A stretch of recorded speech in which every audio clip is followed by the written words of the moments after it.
So we are the group 8 and our topic is all about the importance of security in government office.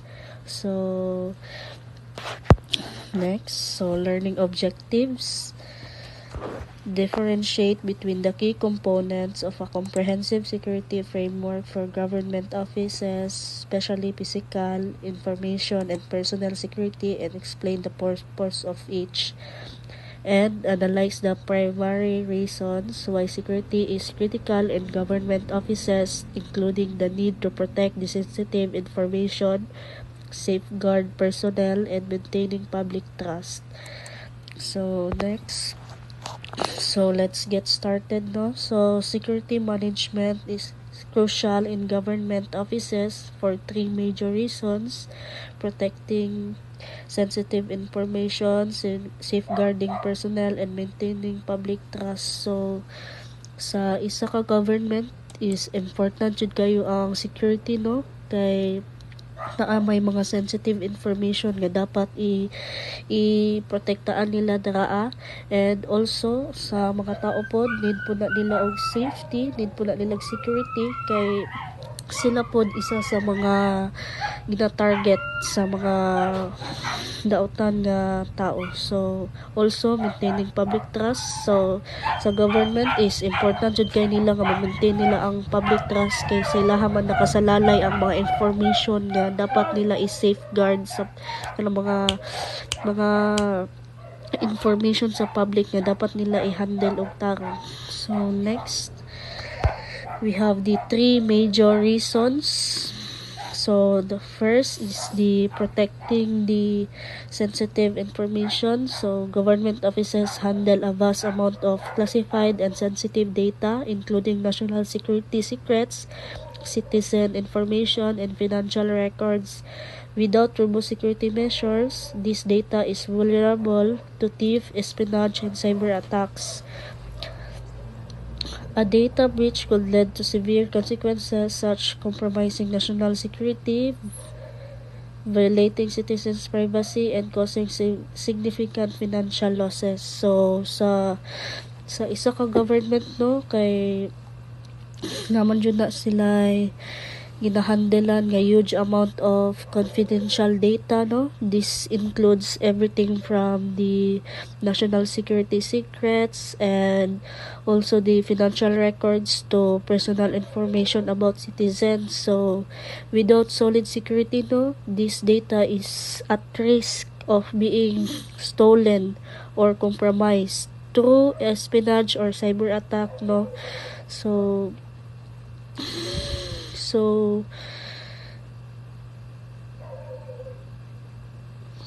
strong security measures like firewalls and encrypt data are essential to prevent these kinds of data breaches, no? So next, we have the safeguarding personal assets.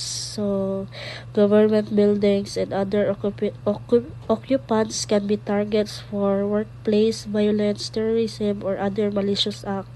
Effective security measures such as access control and surveillance are essential to mitigate these threats. Additionally, security protects vulnerable government assets from theft or damage. Ensuring the physical safety of employees and visitors is a fundamental responsibility of any government agency. So sa isa ka government building, no, ug kanang mga tao nga trabaho dra is potential targets, no, sa mga threats such as terrorism, workplace violence, or other malicious acts. So effective measures like access control and surveillance, no, are very important, no, to protect the employees and visitors. So sama pud sa kanang mga security guards, no, importante pud kay na sila kay bago mo sulod ang mga tao sa government offices, ila jud ang gina-check ang ID, ang bags, ug nabay mga dili dapat nga dalaon sa sulod. So next, we have maintaining public trust. So the public entrust government intuition with their safety, privacy, and well-being. A security failure, whether due to a data breach or a physical security incident, can erode public trust and confidence in the government's ability to fulfill its duties. A strong security posture demonstrates accountability and commitment to protecting the public interest. So, the public relies on government's intuition, no, to keep them and their information safe. So if a security failure occurs, whether it's a data breach or a physical security incident, it can damage public trust and confidence in the government's ability to do its job, no, because a strong security posture shows the government is accountable and committed to protecting the public interest. So, so strong security management, no, is vital for a government offices to protect this its information, its people, and its reputation. So that's all for me. And next is si Nicole De La Cruz. So next. So, corporate security framework for government offices. A comprehensive security framework for a government office should integrate several key components to create a multi-layered defense against various threats. Physical security. This component focuses on protecting the physical premises and assets of the government office. So, ang physical security dahil is a component that focuses on the protecting the physical premises and assets of the government office. So, access control. So, muna siya ang katong nag-involve o mga restricting entry to authorized personnel only. So, dali ang access control is muna siya ang katong mga dili pwede nga sudlan sa mga dili authorized nga personnel. So, they can be measured include security guards, key card system, biometric scanners, and visitors sign-in procedures. So, mo to siya mga measures niya kato mga security guards, key card system o mga biometric scan. Closed circuit television cameras are used to monitor key areas, deter criminal activity, and provide evidence in case of an incident. Cameras should be strategically placed at entry points, hallways, and sensitive areas. Third, perimeter security. This includes fences, gates, and proper lighting around the building's exterior to prevent unauthorized access. It also involves securing all windows and doors with reinforced locks and alarms. Good evening, ma'am. Good evening, everyone.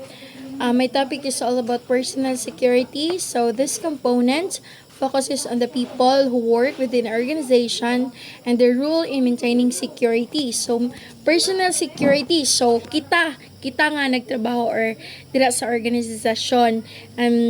Ang kailangan na to is number 1 is employee background checks. So comprehensive checks including criminal records and employment history. So, kailangan, importante na to nga i-check ang mga background sa isa ka employee. Labi na sa government offices, kailangan siya para may balaan na to kung na ba siya criminal records and also ang iyang employment history na dapat i-conduct jud siya labi na sa mga potential nga mga employees, especially those who will handle sensitive information. So this helps to prevent insider threats. So next is security. Good evening, everyone, especially to you, ma'am. Good evening. So my topic is all about emergency planning. So emergency planning is all about crucial for preparing an office to respond effectively to unexpected event.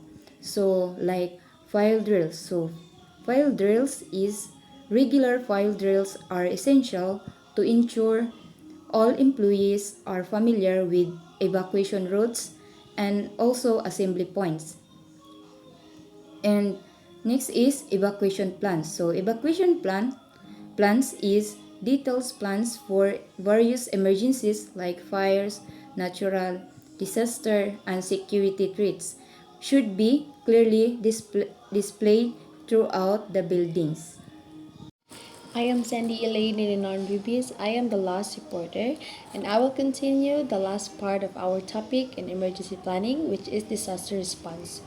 So, disaster response, this involves having a formal plan for responding to and recovering from large-scale disaster, such as earthquake or floods. So, the plan should include communications, protocols, backup systems, and procedures for business continuity.